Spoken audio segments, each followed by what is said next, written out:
High, আসসালামু আলাইকুম। কেমন আছেন সবাই? গতকালকে ছিল নির্বাচনী দিবস বা নির্বাচনী উৎসব। অনেক দিন পরে আমাদের দেশের মানুষ খুব ভালোভাবে শান্তিপূর্ণভাবে ভোট দিতে পেরেছে। যদিও আমি দিতে পারিনি, আমার হোম টাউনে আমার সেন্টার ছিল।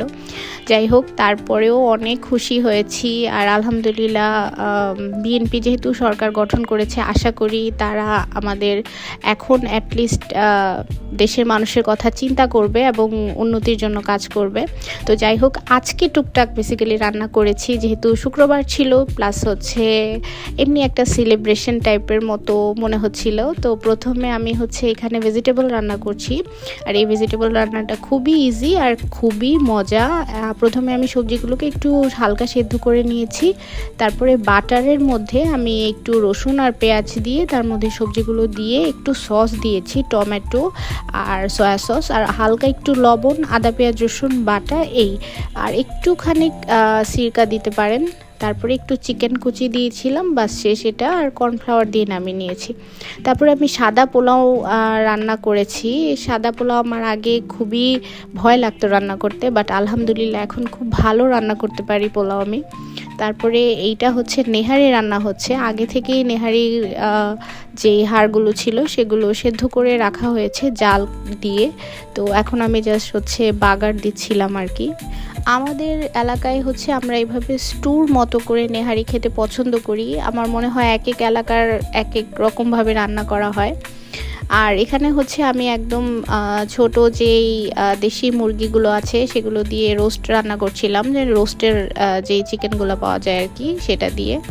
এখানে আমি ঘি আর তেল দিয়ে, তারপরে পেঁয়াজ কুচি দিয়ে, আদা পেঁয়াজ রসুন বাটা আর লবণ দিয়েছি। এইটা একদম হোমমেড একটা ওয়েতে রান্না, চাইলে আপনারা এটা ফলো করতে পারেন। এখানে টক দইয়ের সাথে আমি ধনিয়া, ভাজা জিরার গুঁড়া, হলুদ আর মরিচের গুঁড়া অল্প, আর রেডি যে রোস্টের মশলা থাকে সেটা একটু ভালো মতো মিশিয়ে নিচ্ছি।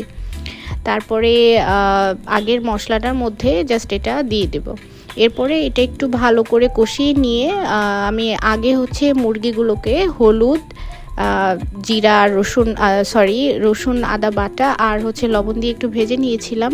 আর সেটা আমি এই মশলাটার মধ্যে দিয়ে দিলাম। তারপর অল্প পানি দিয়ে সেদ্ধ হওয়ার জন্য দিয়ে দিয়েছিলাম। এরপরে তো প্রায় কিছুক্ষণ রান্না হওয়ার পরে এখানে আমি একটু গুঁড়ো দুধ, কাঁচামরিচ আর অল্প একটু চিনি দিয়েছি।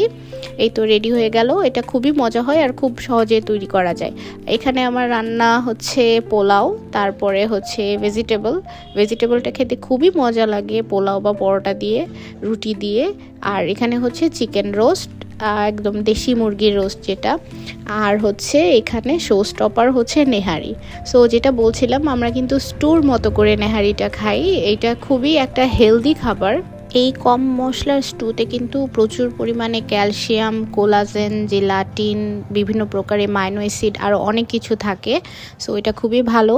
আজকে আমার পাখিগুলোও আলহামদুলিল্লাহ খুবই মজা করে পোলাও খেয়েছে। তো এই তো, থ্যাঙ্কস ফর ওয়াচিং। আল্লাহ হাফেজ।